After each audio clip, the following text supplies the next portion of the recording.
साल की शुरुआत के साथ दिल्ली में कोरोना विस्फोट हुआ है। 24 घंटे में राजधानी में कोरोना के 2716 नए मामले सामने आ गए।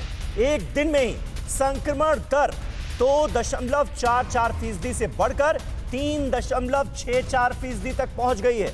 एक दिन पहले 24 घंटे में 1796 नए मरीज सामने आए थे।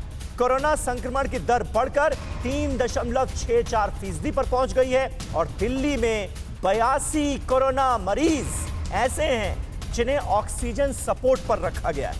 आप अंदाजा लगाइए, यानी अब गंभीर नतीजे इस संक्रमण के एक बार फिर से हमारे सामने आने शुरू हो गए हैं। और यह स्थिति जो है ये अपने आप में बहुत चिंताजनक है। बहुत तेजी से अब आंकड़े बढ़ते हुए नजर आ रहे हैं, खास तौर पर दिल्ली और मुंबई जैसे शहरों में। लेकिन मुमकिन है इसकी एक वजह यह भी हो कि यहां पर टेस्टिंग जो है वो ज्यादा संख्या में हो रही। उन तमाम राज्यों और उन तमाम छोटे छोटे इलाकों का क्या जहां पर टेस्टिंग अभी उतनी संख्या में नहीं हो रही, ये भी अपने आप में एक बड़ा अहम सवाल है। और जो आंकड़े हमारे सामने आए हैं वो हम आपके सामने रखेंगे। दिल्ली में कोरोना की जो सुपर रफ्तार है वो देखिए किस तरह से आगे बढ़ती हुई दिख रही है। अलग अलग तारीखों का आंकड़ा हम आपके सामने रखते हैं। 30 दिसंबर को 1313 केसेस सामने आए थे। पॉजिटिविटी रेट 1.79% था। 31 दिसंबर को आंकड़े बढ़कर 1700 से ज्यादा हो जाते हैं और पॉजिटिविटी रेट देखिए 2.44% पर पहुंच गया। 1 जनवरी साल का पहला दिन 2716 नए केसेस सामने आ गए और पॉजिटिविटी रेट देखिए कहां पहुंच गया है, 3.64% तक पॉजिटिविटी रेट पहुंच चुका है। ऐसे में हमें कितना सावधान रहने की जरूरत है। डॉक्टर अनिल शर्मा हमारे साथ मौजूद हैं बॉम्बे हॉस्पिटल से। दिल्ली के आंकड़े हमारे सामने हैं डॉक्टर शर्मा। मुंबई के हालात भी लगातार बिगड़ते जा रहे हैं। अब ये 80,000 मौत की आशंका महाराष्ट्र का हेल्थ डिपार्टमेंट जताता हुआ नजर आ रहा है।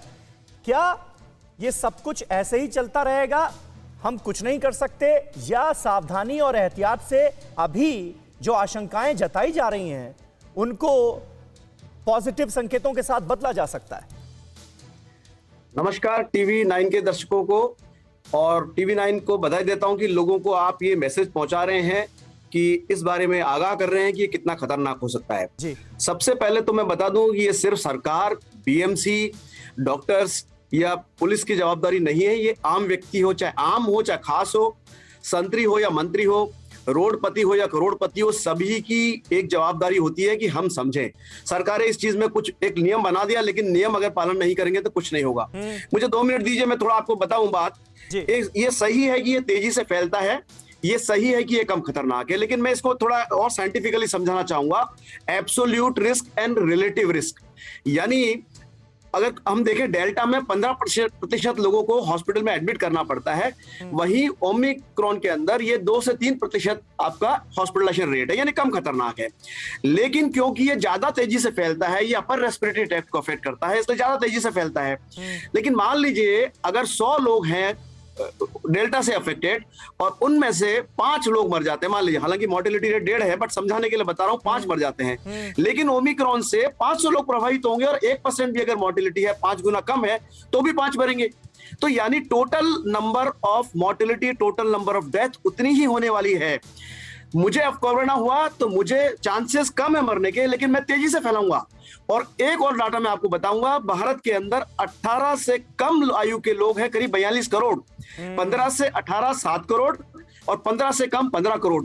इनको कोविड होने के बाद, ओमिक्रॉन होने के बाद कितना रिस्क है हमें नहीं मालूम, लेकिन ये बहुत तेजी से फैला सकते हैं। तो बूस्टर डोज लेना है, वैक्सीन लेना है और सोशल डिस्टेंसिंग करनी है और मास्क का उपयोग करना है, नहीं तो आने वाला लहर, मुझे लगता है अगर हम लोगों ने, आम व्यक्ति ने नहीं काम किया, चाहे वो शादी हो चाहे पॉलिटिकल रैली हो, हमें बिल्कुल जब तक जरूरी नहीं हो घर से नहीं निकलना है, तो शायद ये दूसरी लहर से भी ज्यादा तेज हो सकती है। परवाह देश की, सोमवार से शुक्रवार रात 10 बजे टीवी 9 भारतवर्ष पर।